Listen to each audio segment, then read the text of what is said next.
All right, so let's discuss corruption. I mentioned it the other day in a video that I was shooting in the car, and I got some interesting responses. So let's dive into it a little bit deeper, right? Corruption. What is corruption, right? Because when you hear the term corruption, it's such a negative connotation attached to it, right? And when you think about the word corrupt and you say he's corrupt, she's corrupt, the system's corrupt, right? It feels like it's such an intentional thing, right? Somebody's doing something so evil, right? But everyone's corrupt, right? And it's your job to be able to sense and filter out corruption, right? The more righteous you are, the more you can identify corruption and filter it out, right? So what is corruption? Let's get technical about it, because as I mentioned, it's not something so technical, or I'm sorry, not technical. It's not something so intentional. It's not something so malicious. A lot of times corruption is the cause of victimhood. You know what I'm saying? So let's explain it, right? Let's break it down. So what is corruption, right? If you're being as technical as, no, if you're being as literal as possible, if you can get to the root of what corruption is, right? If you can get to the seed of what corruption is, right? The seed of corruption is compromise, right? Personal compromise. When you have a personal compromise, an internal compromise, sometimes, you know, that is corruption right there. When you have a personal compromise, you have been corrupted, right?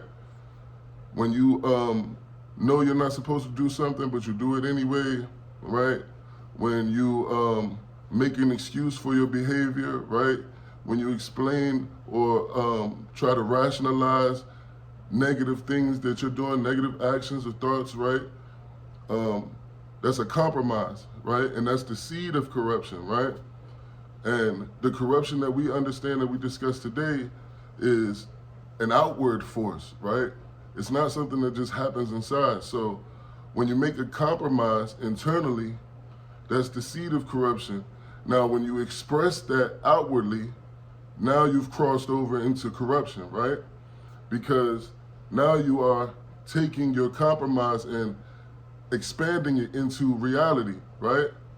And one of the easiest things, one of the most common things that happens with corruption is that a person will compromise themselves, compromise within themselves, right?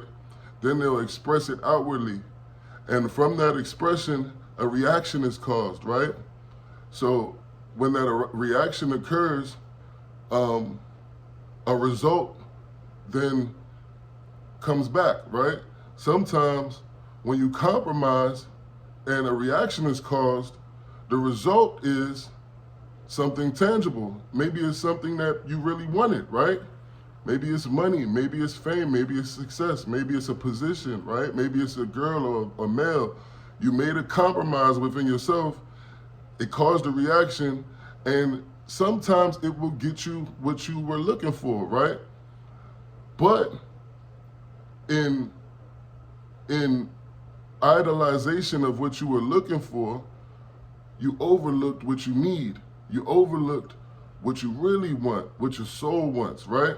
So this compromise becomes corruption when you express it outwardly, right? And then once it's expressed outwardly, it's no telling where it goes from there, right? Somebody can see you make this compromise. They can see you get the reward. Now they're gonna try to do that themselves, right? Somebody can see you compromise, right? And see you get the reward, and now they're upset about it, right? And that turns them in a different direction, right? So the compromise is the seed of the corruption. And once the seed is planted, you can't stop where the roots go. You understand what I'm saying? So when we discuss compromise or when we discuss corruption, understand it's not intentional.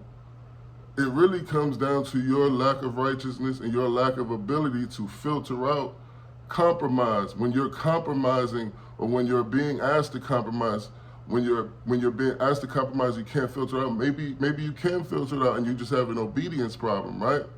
But one thing's for sure: if you compromise, no matter what the reaction is or however the results come back, you will pay for it eventually. You know what I'm saying? And that's word on everything I know, and we all have seen it over and over again. It doesn't matter how high you climb. If you've gotten there on a compromise, it doesn't matter how long you go.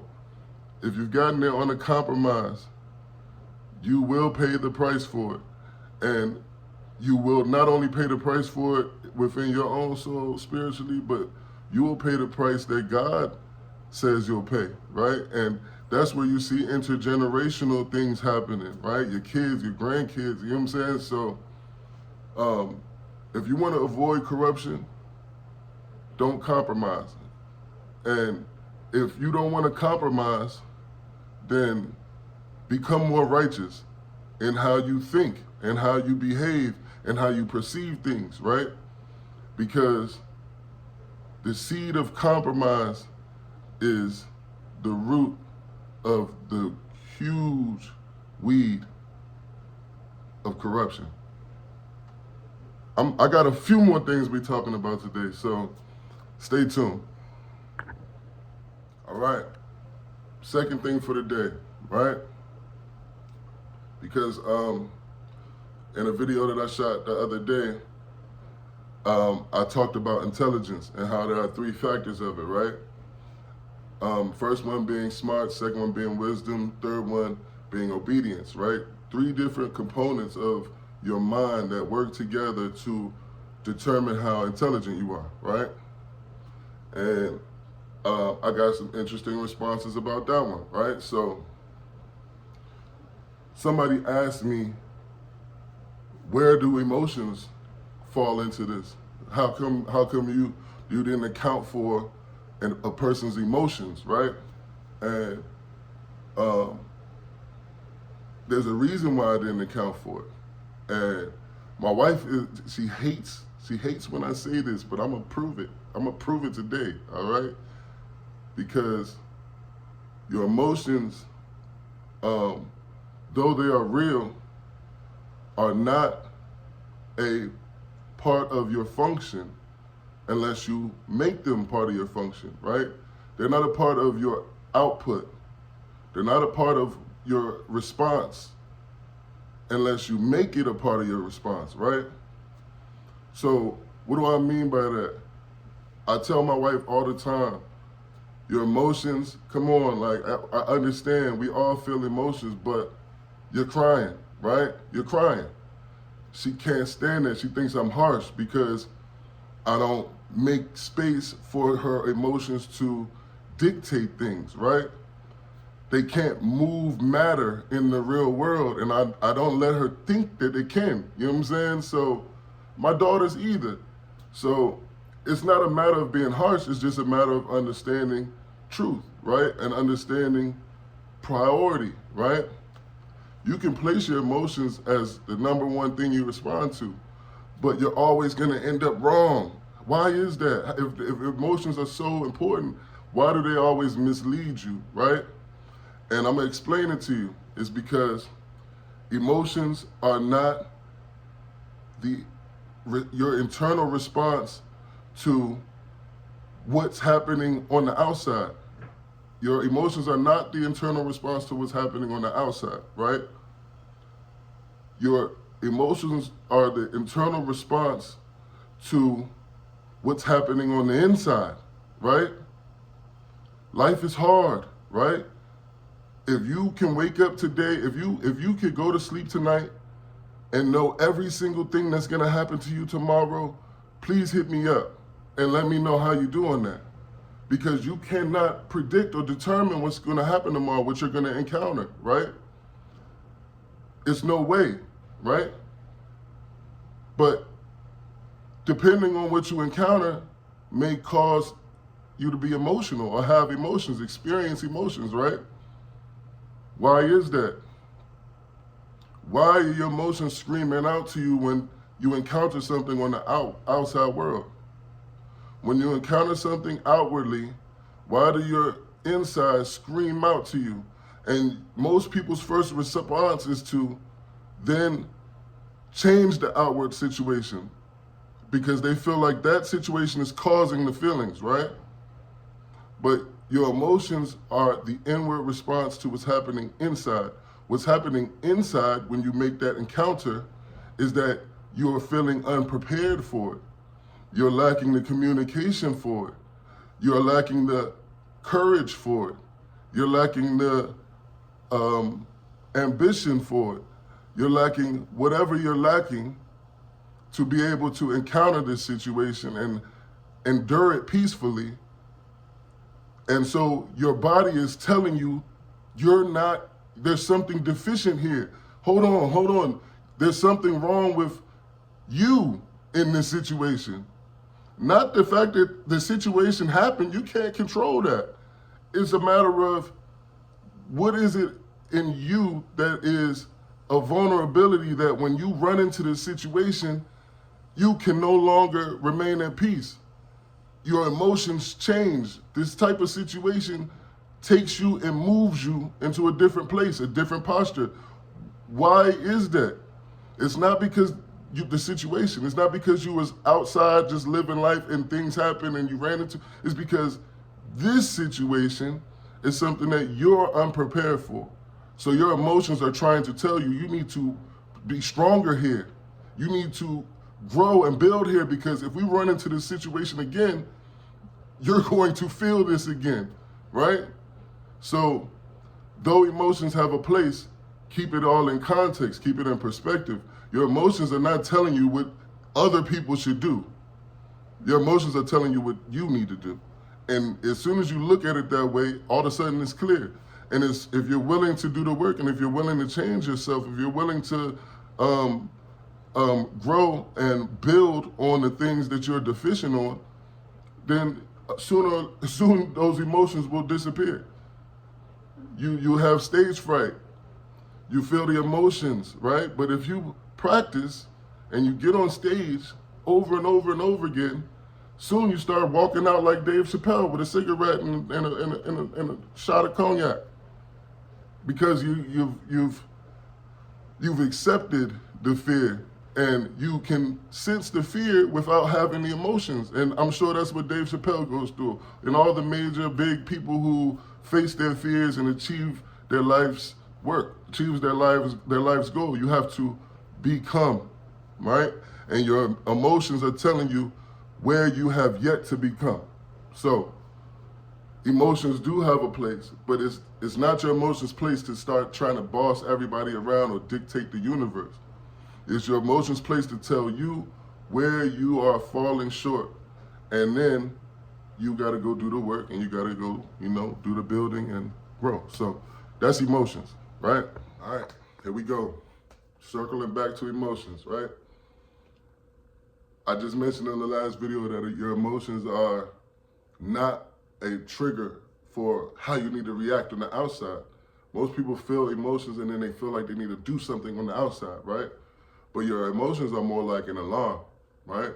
Your emotions go off, you feel the alarm, you hear the alarm going off. That's telling you where your house is vulnerable at. You know what I'm saying? That's telling you somebody's coming in through the side window, right? There's being some type of disturbance that you're not strong enough to handle, right?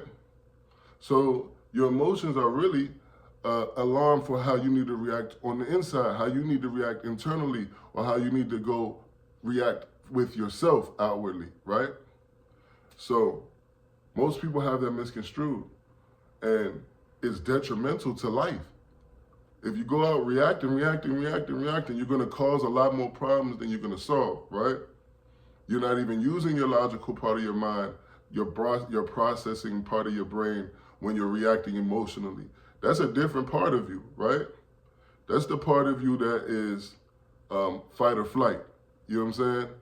But the fight or flight effect happens because you feel something inside, right? It's not happening because of something outside. So you're reacting outside in a fight or flight manner to something that's happening inside, right? But that simple misunderstanding is not only a personal problem for people, right? It's not only the thing that causes life to be hard in most situations. It's not only the thing that causes people to go off course in most situations, but it's also the cornerstone of all human manipulation, right? It's the cornerstone of our entire it's the cornerstone of our entire humanity, right? And it's unfortunate. And this is the thing that people mention when they know that they're wrong, or they know what's happening in society, and they just stay hush hush about it. This is the compromise people make. And I can say that it's as simple as this one. You know what I'm saying? This is the most made compromise. People know the damage that emotional manipulation does, but they don't have a model for how to survive without it. So the whole model for the world and for everyone, which I think people are discussing changing, you know what I'm saying, is cast a big net, catch as many as you can. Out of the 100 that you catch, we'll try to get 1 or 2 to succeed, right? And we know off the break that the other 90 are just wasting their time. They're going to come in, come out. The program's not going to be for them. But instead of us being honest about what's happening here, we go and blame the failures, right? The honest truth is that you were never selling them a solution, right? You were selling them emotional manipulation, right? You were selling them the idea of a solution. What happens when people see what they want so desperately, or they see what they've been missing out on so desperately? They have a reaction to it, right? This is such a amoral thing, but it's such a widely accepted thing. And people do this as if they're disconnected from their conscience, right? And they do it as if there's no mass consequence, or as if there's no mass fallout, right? But that's what you see now, where generations past have emotionally manipulated every single thing, every single situation for the profiting of themselves, right? And now there's a huge fallout, you know what I'm saying? And now there's a huge uproar. Now we've bottlenecked all the resources into the upper class, you know what I'm saying? And there's problems that are starting to show up, right? Emotional manipulation is the cornerstone of capitalism, right? What's the whole notion of you climbing the mountain and you amassing it the most out of everybody, being the number one something of the number one person of wealth? Everyone aspires to this, right? And to get there, who knows what you have to do, right?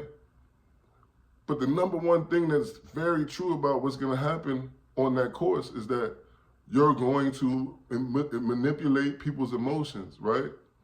But let's not point the finger at those people, right? Because let's look at the lower rung, right? Let's look at homeless people, right? They're running around trying to manipulate your emotions. It's just for different amounts. They just want $1, $10, and they're trying to manipulate your emotions for 10 trillion, right? But the root of everything is, who can I trick? Who can I manipulate? Who can I emotionally charge? Who can I convince? Who can I get to follow me, buy my product, right?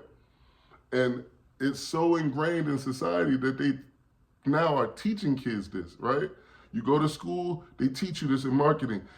Connect with somebody emotionally, right? And sell the product, right? But what if the person needs a solution and not just a product? You know what I'm saying? That orientation is amoral, but our whole world is founded on it, right? And the real root of everything is just this one misplacement of understanding that when you have an emotion, it means you're supposed to react to something, right? Let me tell you something, yeah. I was in a train accident, and When you have something that your body needs to react to, your emotions are not involved. Fight or flight has nothing to do with how you don't even have time to gather emotions, right? Your emotions do have a place. It has a place in telling you where you need to work on next, right? If you should be misaligned with that information, if you should be off perspective with that, which is so common. I mean, it's probably, I don't even know how many people, how could you not think that way? They've trained it into us. They've built every system and every structure based on the concept that your emotions are valuable, or that when someone has an emotion, they're going to react to it, right? It's so ingrained. How could you not think that way, right? But something about it doesn't seem right. And when you see it in a heinous way, like a Diddy, you know what I'm saying, or R. Kelly, you know what I'm saying, where somebody's manipulating other people's emotions to acquire something that is heinous, right? Then all of a sudden everybody can see it. But you can't fix the problem if you can't get to the root of it. The root of the problem is that your emotions have no place in determining how you react to things. And anybody who misunderstands that is vulnerable to being used and exploited. So they've built the entire, because of that, they've built the entire world around it.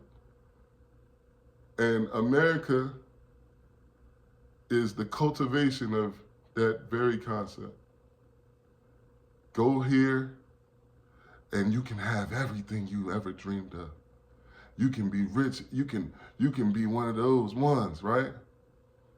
But they don't tell you what you have to do to get there. And they don't tell you all the paths that they laid out.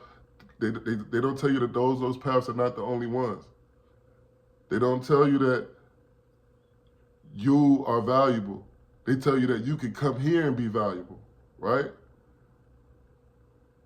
Identity, emotions, I mean, the most basic fabrics of humanity are completely overlooked.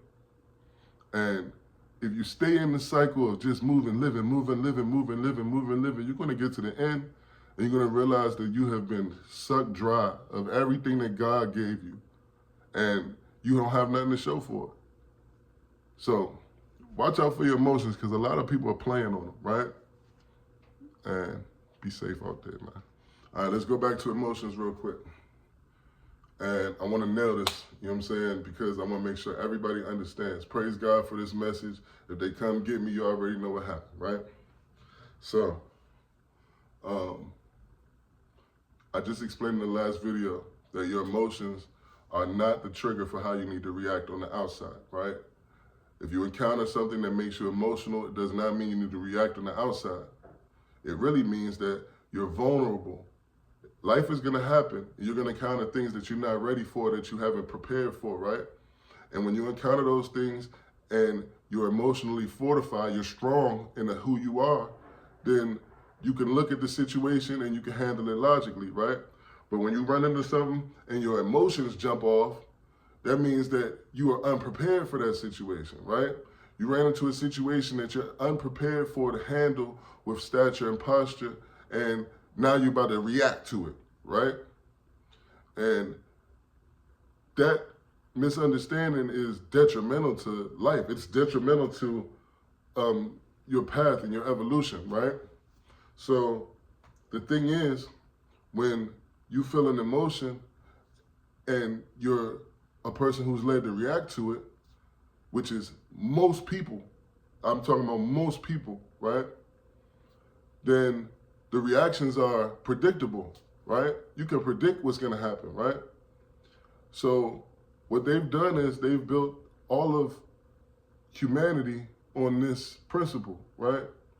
That if I can cause a reaction. I can predict what's going to happen next. That's how politics works. That's how every sales position works. That's how every everything, every this misunderstanding is the cornerstone of all human manipulation. It's the cornerstone of all manipulation, and it's the cornerstone of capitalism, right? Even in today's society, even today in society, we educate our children on how to do this. You know what I'm saying? It's part of being successful, right? We teach kids that success has to have emotional manipulation attached to it. Now, we don't say it in those words, right? But we do say, okay, well, how do you drive sales? You make an emotional connection, find out what they want, and sell them on that, right? You're trying to figure out what it is that they most desperately need. You're trying to figure out what it is that their journey is requiring from them, and then you're trying to present yourself as the one who has it, right? But then when they get there, who knows whether they're going to get what they're looking for or not? They're most likely not, because you're not offering them the opportunity to work with them. You're not offering them the opportunity to show them and mentor them and train them. And most of the time, if you do, you're offering it at a $10,000, $100,000 price point, which the people who need it most cannot afford.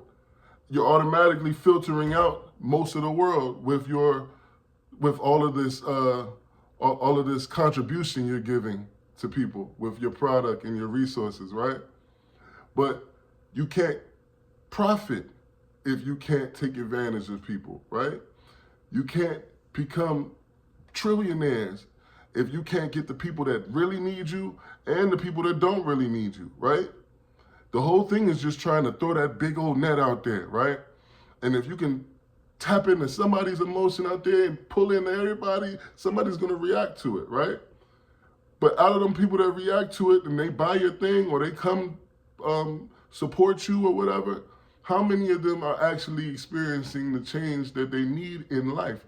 Not just being redirected to something else worse or just as bad, but getting the change that they need to go and be fishermen themselves. Not teach you I'll go fish for you and bring you fish. Who's teaching people how to be fishermen, right? And who's doing it for the right context? Who's doing it for the person to become a fisherman? Because most people are, even if they're teaching how to fish, they're teaching it so they could get rich. And if you get it or don't get it, is not really the reward, right? Everything is about personal gain. And for that reason, they have allowed emotional manipulation to be the cornerstone of existence. Dig that. All right, let's talk about emotional manipulation again, right?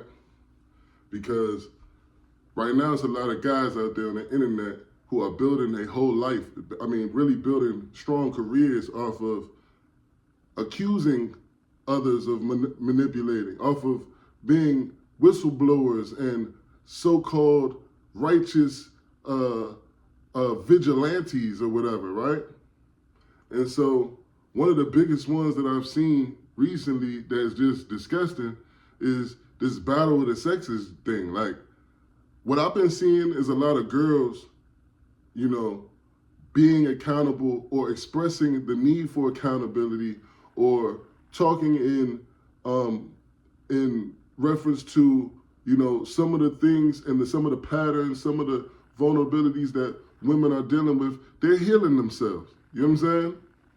And the only thing I hear dudes talking about on the internet is, that she did this, she did that, she this type of person. You can't trust no females. You can't do this, you can't do that, da. They perping, you know what I'm saying? It's like, who are you to accuse somebody of manipulating emotionally when you was a player your whole life? Dudes been selling dreams. That's how dudes get by, you know what I'm saying? But now dudes is crying because they losing. These girls got good game, you know what I'm saying? They coming out here showing you everything you want to see, and as soon as they got what they need, they gone. Emotional manipulation. But now you trying to accuse them of being a monster like you wasn't on that.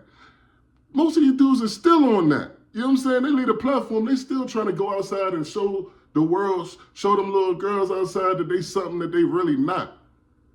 They still on the internet getting in front of the camera, screaming and yelling with all this conviction like they know what they talking about, and they are living examples of the bullshit they're expressing about. You know what I'm saying? So it's like, excuse my language. It's like, man, come on, bro. Don't hate the player, hate the game. You know what I'm saying? And if you want to be playing the game, that's on you. You're going to take whatever you get with that. Real people don't play games. You know what I'm saying? Real people don't have to trick you into liking them. You know what I'm saying? If you don't like me, you don't like me. I don't need you. You know what I'm saying?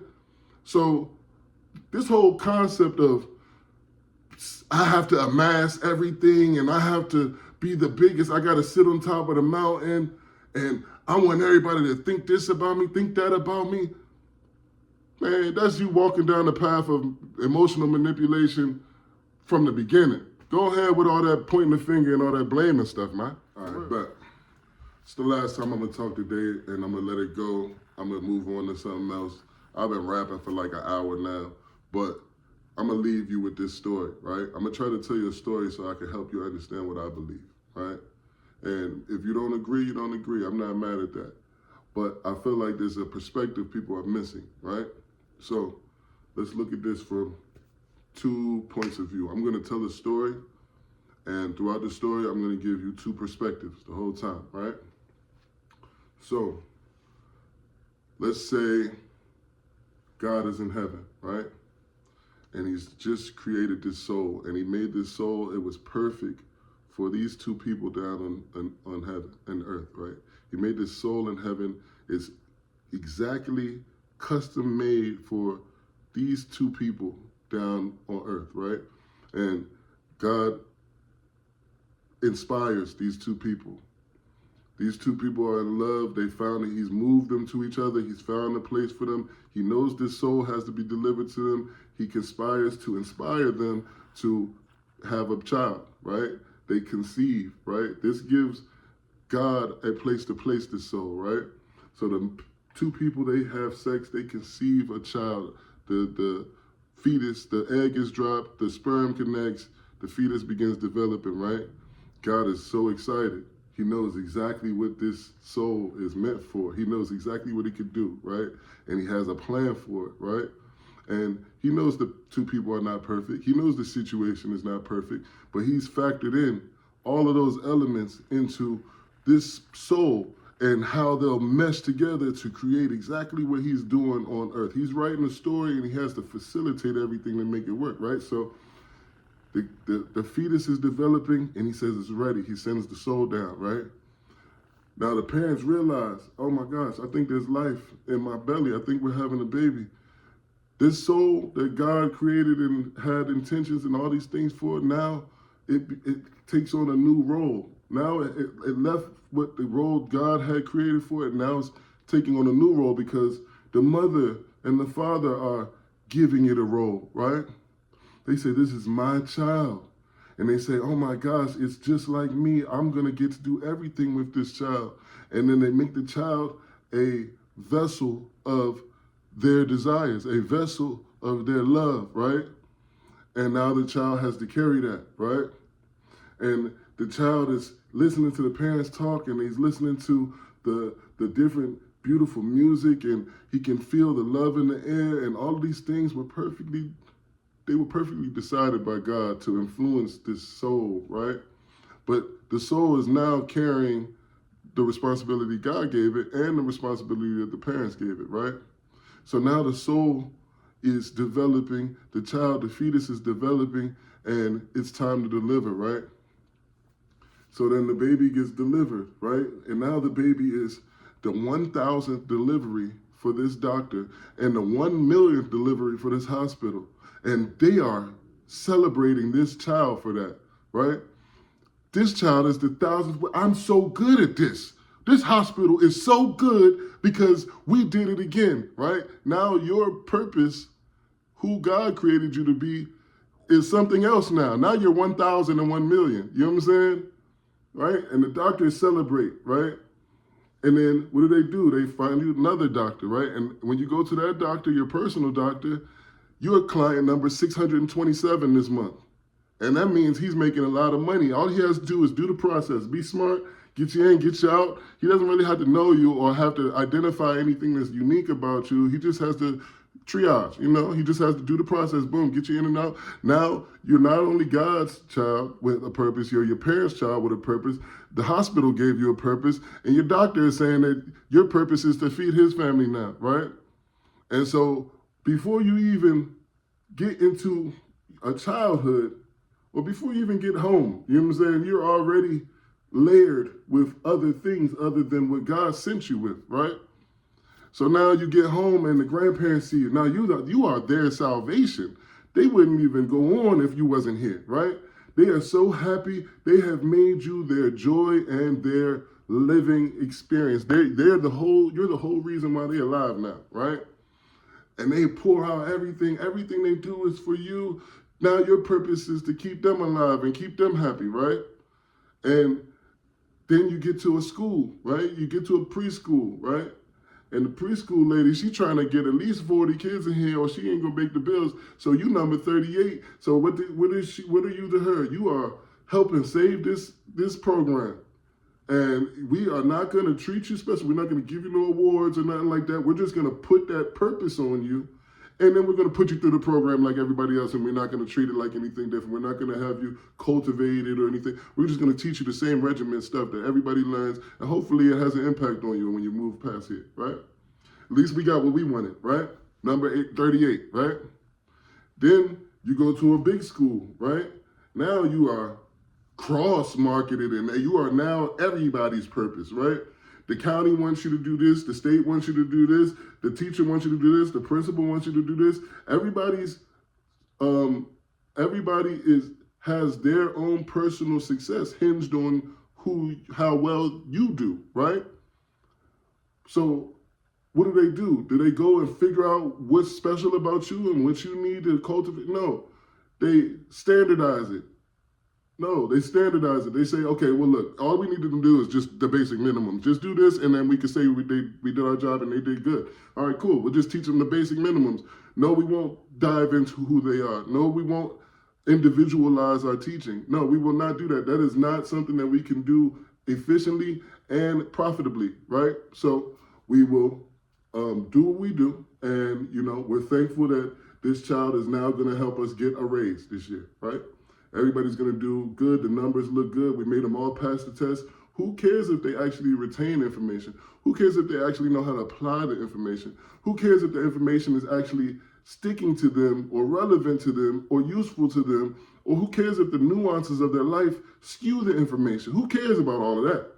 You know what I'm saying? We just figure out, some of them will make it, some of them won't, but we got our thing, right? Then you get on the sports team, right? You're only 5'2" now, right? But everybody in your family is 6'9", right? But since you're 5'2" now, we're gonna make you play guard, right? You play guard your whole life. Now you're 7'1", and you stand on the 3-point line. You don't know how to get a rebound or back nobody down, because what they wanted was you to be they needed you to be for that team. They wanted you to be that. They didn't want you to be who you're going to be. You know what I'm saying? So now you're choosing schools, colleges, right? And everybody's such an amazing college. Everybody has all these opportunities and they have all these amenities, and everybody that comes here is so happy and fulfilled. Look at the pictures on the pamphlet, right? But what if this school doesn't fit my spiritual needs? What if this school has infrastructure problems that I can't see right away? What if this school doesn't fit with my best learning, with my best learning patterns, with my best, what if this school doesn't match how I learn, right? They don't care about that. They just want more, right? And now you're serving another purpose. By the time you find a girlfriend, She has in her mind all these things that she wants her man to be, and you're supposed to be that, right? Now you start trying to serve that purpose. Now you have layered all these things and purposes on you, and then you mess around and have kids, right? And now you have to, as a responsibility, serve them, right? Now you have to, as a responsibility, use your purpose for them, right? But what happens to most people is that they're trying to juggle everything, that all the purposes that life has put on them, right? And managing all of that is so difficult, it's so draining, right? And to keep up with life, they keep telling you, you got to manage these things. You got to keep being everybody's purpose. You got to have all these purpose. You fitting into everybody's category of every chart that we're trying to fill, and we need you there. You got to keep going, or you won't be able to survive here. So what? Now what? And you keep going. You keep going. You keep going. You keep going. You keep going. Surviving and living in other people's purposes, right? But when you die and you go to heaven, God is not going to ask you about that. He's going to say, hey, you remember what you left here with? Remember I strapped you up with all that stuff and I told you go down there and handle business? What did you do? You was handling business for them. You let them tell you that you was handling all that stuff. You was letting all your purpose drain out into them. But what about what I gave? I gave you DNA that made you a certain way. I told you to be, act like, I told you to go out there and be who I called you to be. But you let them manipulate your emotions.